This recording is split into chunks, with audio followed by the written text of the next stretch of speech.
So here I am for Craft Music. My name is Arnaud and I'm part of the Expressive E team, the team behind Osmose, which is the synth that you can see here.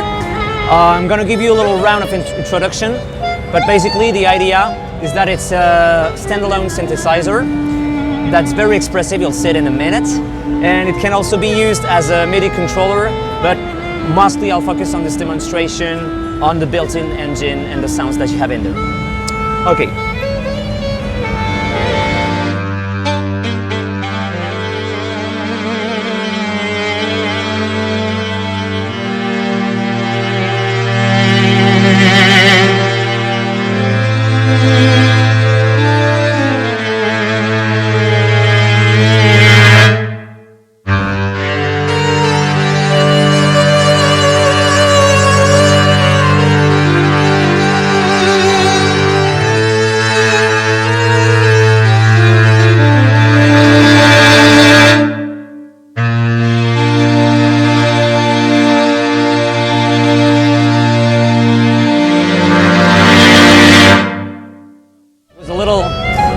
Introduction riff. The idea with Osmose is, as you've seen it, you can bend the keys directly, add vibrato motions as well. And another important aspect that I wanted to mention right from the beginning is that as soon as you brush the key, you have sound that is produced. And it's all about dynamics. I wanted to stress that because, of course, the most audible feature is the pitch bend, but it's important to see that you have a lot of dynamics and a big dynamic range within the sound. So of course, everything's adjustable, so you might want to be in a crazy mood and go like it's perfect for a generation of sound effects, for bass sound as well when you're doing runs. And it was important for us that when playing Osmose, you weren't trapped by the expressivity, but that you could enable it or disable it, depending on your mood and what you want to play.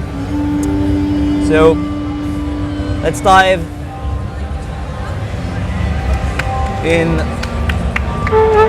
another sound that is reminiscent of a flute sound, I would say.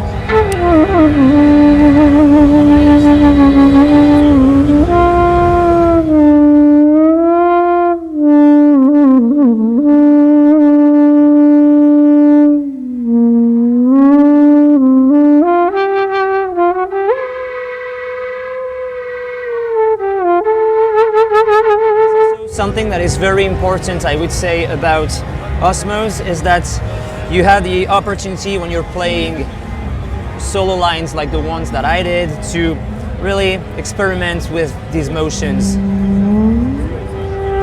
Transitioning from one finger to the other to really make custom portamento. I think it's also another signature from this keyboard.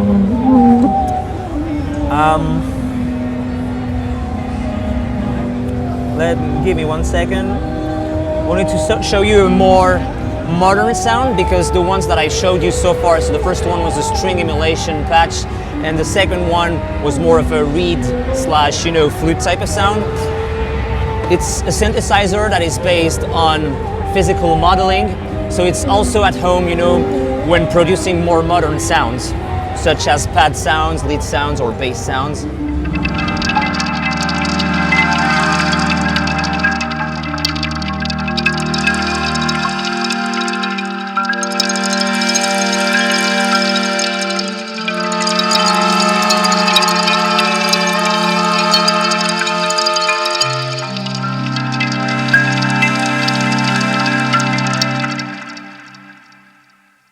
So run through,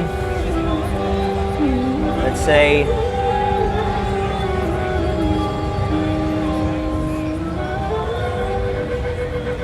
give me 1 second, some bass sounds. Yeah, let's take that one for instance.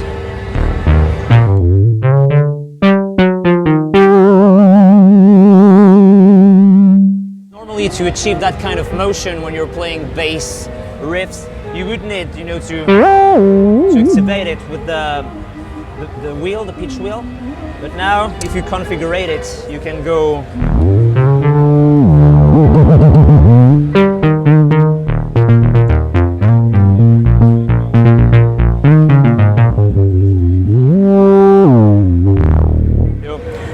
And really, the idea was that your fingers are the modulators, and that you can, yeah, modify things and modulate on the spot intuitively with your fingers. That was the whole paradigm.